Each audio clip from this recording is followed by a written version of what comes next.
윤석열 정부의 굴종 외교를 규탄하기 위해 오늘부터 태극기 달기 우리가 가끔씩 잊고 있는 것이 있습니다. 우리는 북한의 남침에 대해서 언제나 경계하고 또 북한의 남침에 대응하기 위해서 군사적 대응에 엄청난 비용을 지출하고 있습니다.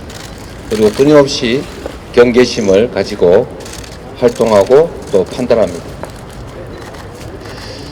일본의 36년간 이 한반도 침략과 그 다음에 지배는 마치 먼 과거 역사의 일처럼 생각합니다. 그런데 역사의 시각으로 보면 이 북한의 남침과 일본의 한반도 강제 점거는 딱 5년의 차이밖에 없습니다.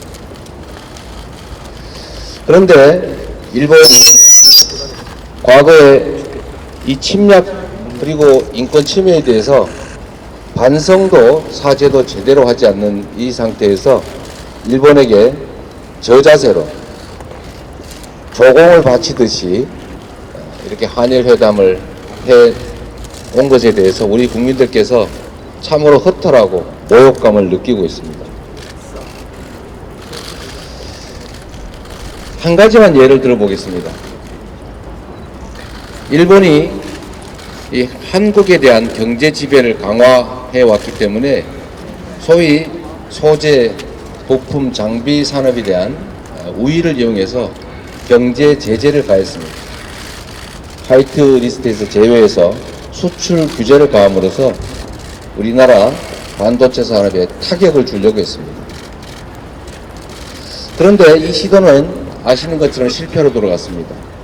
위기를 기회로 만드는 우리 정부의 소부장 독립 정책에 의해서 상당 부분의 일본 소부장 산업들이 우리 국내 산업으로 대치됐습니다. 수입 의존도 역시 일본이 아니라 전 세계로 다변화되면서 일본의 압도적 우위가 사실은 많이 해체됐습니다. 오히려 일본의 경제 제재, 경제 침략이 일본 기업들에게만 피해를 입히는, 그리고 한국으로서는 소부장 산업이 자립하는 그런 결과를 낳았습니다.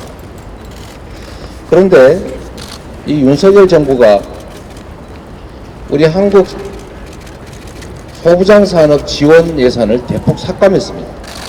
그리고 어제 다시 일본의 소부장 기업을 용인 반도체 클러스터에 대대적으로 유치하겠다고 발표했습니다.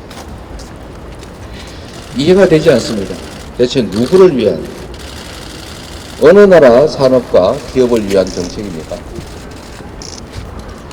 진정으로 대한민국의 자주 독립을 훼손하는 이해할 수 없는 국가 원수의 행동입니다. 일본을 위한 대통령인지 대한민국을 위한 대통령인지 우리 국민들께서는 헷갈리고 있습니다. 다시 대한민국이 자주 독립국가임을, 정부는 대한민국의 국민을, 대한민국 자체를 위한 존재임을 증명해 가야 합니다. 이제 국민이 나설 때입니다.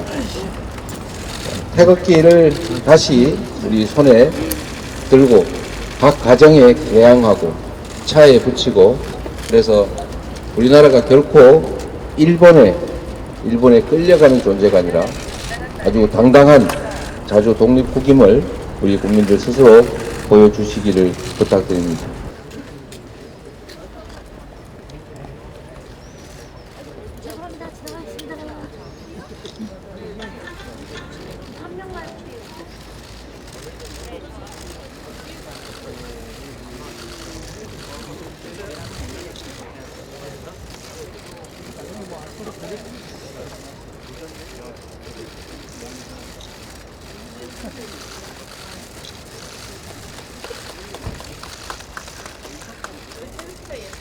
네, 감사합니다.